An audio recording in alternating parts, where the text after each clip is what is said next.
We back. 17 minutes after the hour, Before I give my response to the letter, please, on April 7th, just like you can go to the website right now, because I'm putting my boys out there. Steve Harvey got a tank top on, y'all.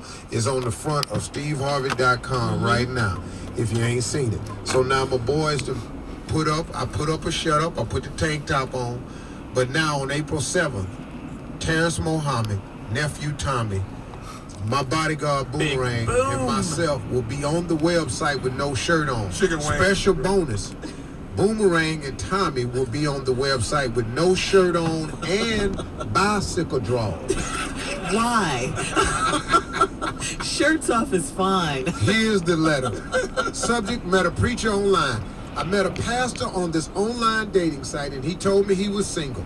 He said he joined the site because, of course, he did not want to go to clubs or bars or even date anyone from his congregation. So he decided to join the online site to find himself a wife. Well, the problem kicks in when he actually tells me that he's married with 2 grown kids.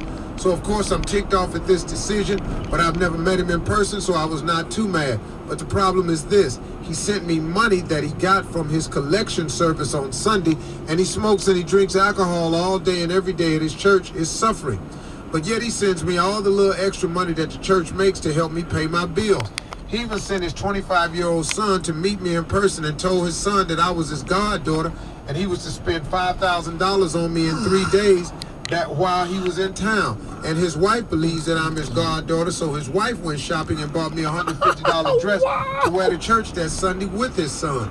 Bottom line is this: preacher has lied to his whole family in church. What am I to do? Should I just walk away from my over-the-phone sugar daddy, or should I keep milking him in his church for all it's worth? Am I going to hell for such a thing? I am 25 years old and single with 2 kids. The money sure is good to me. Well. Come on, Steve.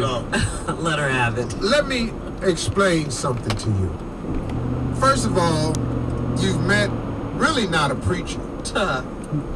And you've met a man who is a complete deceiver. The only problem is, can't really fool God. Now, I could take that whole line thinking which you turn this into a nice Disney answer about the moralistic rights and wrongs of it and fathering and all of this. But let's just go and get down a little gutter. Come on, dog. You meet a liar on the internet who tells you he's a preacher.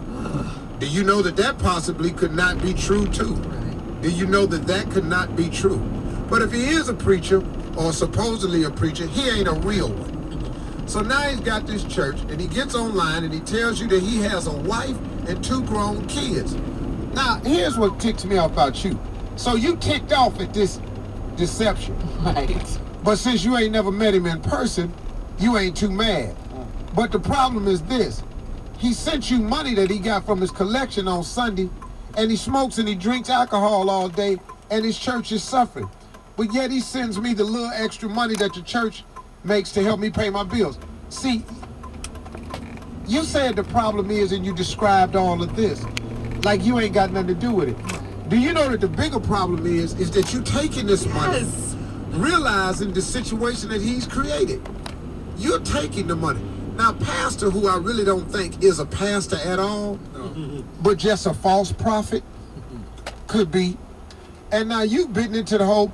Then he sends his 25-year-old son to meet me in person and told his son that I was his goddaughter. Now, how old is this man? With the 25-year-old son, who travels to meet you, and his son is convinced that you are his god sister.